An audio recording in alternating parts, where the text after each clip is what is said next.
Bonjour Daniel Cohn-Bendit. Bonjour.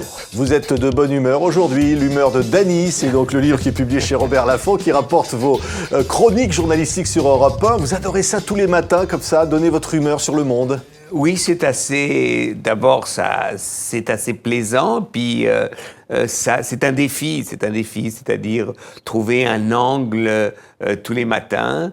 Et j'avoue, c'est plus ou moins facile, mais bon, ça va bien. Parce qu'à un moment, vous avez dit la politique c'est fini, mais finalement vous y revenez par le journalisme. Oui, mais je fais pas, oui, il y a de la politique, mais il y a aussi, je parle de foot, je parle de cinéma, je parle de littérature, etc. Donc c'est plus large que la politique. Vous pouvez dire tout, alors qu'en politique, on est plus limité. Par exemple, sur le foot, vous en parlez à l'instant, vous dites le Qatar ne doit pas organiser la Coupe du Monde de foot. Ça, je le disais en tant que politique pas plus que la Russie, d'ailleurs. Hein. Pas plus que la Russie, c'est un message, je le disais. Non, mais moi, je peux... Oh, je ne crois pas qu'il y ait de grande différence entre ce que je me permettais de dire en tant que politique et ce que je dis à Europe. Ce qui est bien à Europe tous les matins à 8h-5, c'est que je suis en totale liberté. Oui. Vous pourriez dire, comme vous le dites dans vos chroniques, par exemple, il faudrait réunir tous les anciens ministres de l'Environnement, les enfermer, les empêcher de sortir, et tant qu'ils n'ont pas une solution pour la planète, tant qu'il n'y a pas la fumée blanche, comme pour le pape, ils ne sortent pas. Exactement. C'est-à-dire, j'essaye aussi de faire des propositions, évidemment un peu iconoclastes, comment faire avancer le schmilblick. C'est vrai que quand on voit les difficultés qu'on a de formuler une politique contre la dégradation climatique, on se dit, mais tous ces ministres de l'Environnement, de gauche comme de droite, qui sont des gens pas bêtes, eh bien, si on les mettait ensemble, je crois qu'on y arriverait peut-être et que les forces politiques de gauche comme de droite soutiendraient alors une certaine position. Oui, c'est pas Schwarzenegger qui peut nous sauver. Non, je ne sais pas ce que François Hollande a été fourré là-dedans avec Schwarzenegger. Je crois que pour préparer 2015, il y a d'autres possibilités que, disons, du climat spectacle avec le Terminator. Oui, alors Nicolas Sarkozy, un mot. Tant d'affaires derrière le président de la République. Maintenant, une histoire de rétrocommission pour des ventes d'hélicoptères ou de pression sur la justice belge. Après l'affaire Big Malion, qui évidemment n'est pas encore résolue. Qu'est-ce que vous dites, vous, Daniel Cohn-Bendit ? Écoutez, moi, je suis là un spectateur un peu ahuri. Et c'est vrai qu'on n'arrive pas à y croire. Chaque jour, une nouvelle affaire. Est-ce qu'il va s'en sortir ? Je suis incrédule. Vraiment, je trouve que c'est tellement too much que peut-être qu'il croit que s'il est le chef d'un grand parti, exactement, il sera intouchable. C'est la stratégie Berlusconi. Oui. Berlusconi, pendant longtemps, s'est toujours représenté et en fait, son statut politique l'a longtemps protégé. Oui. Mais vous pensez qu'il y a un fond malhonnête derrière tout ça ? Vous connaissez Nicolas Sarkozy ? Écoutez, si tout ce qui est révélé est vrai dans cette direction, c'est vrai que ça fait vraiment mafia. Ça fait mafieux. Ouais. Maintenant, ça vous étonnerait que ça soit vrai ?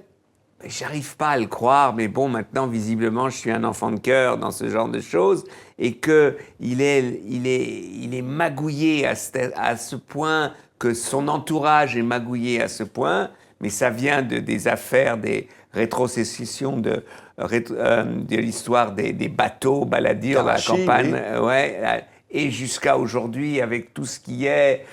Je sais pas. Il y a un problème démocratique en France. Vous qui êtes basé en Allemagne, qui voyagez, pour qui l'Europe, et c'est important, Daniel, comme vous le dites, c'est le cœur de tout. Vous dites qu'il y a un problème démocratique en France ?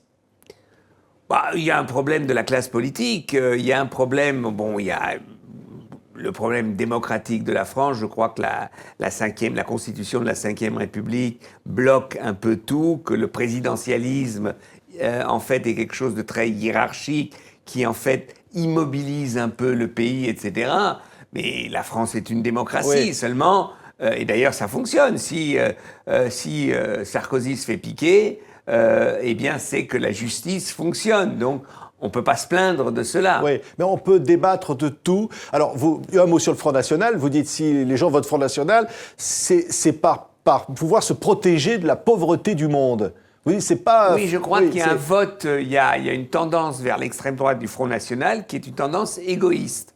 C'est-à-dire, ils veulent se protéger, ils croient que s'ils se replient sur la France, eh bien, ça irait mieux pour eux. Ce qui est une erreur, parce qu'une France qui se ferme est une France qui n'y arrivera pas non plus. Oui. Donc je crois que c'est un peu... on a le même phénomène en Italie avec la Ligue lombarde et ça. Vous avez un certain régionalisme des riches égoïstes. Alors vous allez me dire, tout le monde n'est pas riche en France. C'est vrai, mais comparé à la situation dans le monde, la France est encore un pays riche, Oui. même s'il y a des inégalités incroyables et flagrantes en France. Et il faut la liberté d'expression. Vous dites dans ce livre, il y avait l'affaire Dieudonné, vous dites il ne faut pas interdire le spectacle de Dieudonné, il faut combattre sur le terrain des idées. Aujourd'hui, à Éric Zemmour, on vous a vu ferrailler contre Éric Zemmour à la télévision.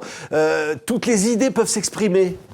Moi, je crois que oui. Alors après, maintenant, si quelqu'un se sent agressé oui. par la parole... Mais on peut dire il peut comme porter Zemmour que plainte. Pétain a sauvé des Juifs. On peut dire n'importe quelle bêtise. Si on interdisait les bêtises, il n'y aurait plus beaucoup de gens qui parleraient, peut-être. Oui. Hein, il faut faire gaffe. Oui, c'est complètement idiot ce que dit Zemmour, mais bon, c'est comme ça. Je veux dire, l'avantage et l'honneur de la démocratie, c'est de permettre la liberté d'expression, et qui dit liberté d'expression, lit liberté aussi pour les choses les plus folles ou les plus, disons, invraisemblables. C'est comme ça, on a le droit de dire, comme il y a des gens qui disent que le 11 septembre, il n'y a pas eu, en fait, On a le droit de ces le dire, attaques. ça, Bah Daniel oui, on a le Cohn-Bendit. droit. C'est idiot, mais on a le droit. Parce que On n'a pas le droit de dire que les chambres à gaz n'ont jamais existé. Oui, mais ça, c'est je veux dire, la réglementation sur le jugement historique est très dangereuse. Moi, je crois que je comprends que pour les victimes, on ait monté cette protection, mais je suis absolument sceptique sur, en fait, toutes ces lois historiques qui disent on n'a pas le droit de dire cela sur l'esclavage, on n'a pas le droit de dire cela sur la Shoah. C'est dangereux, c'est pas comme ça Oui.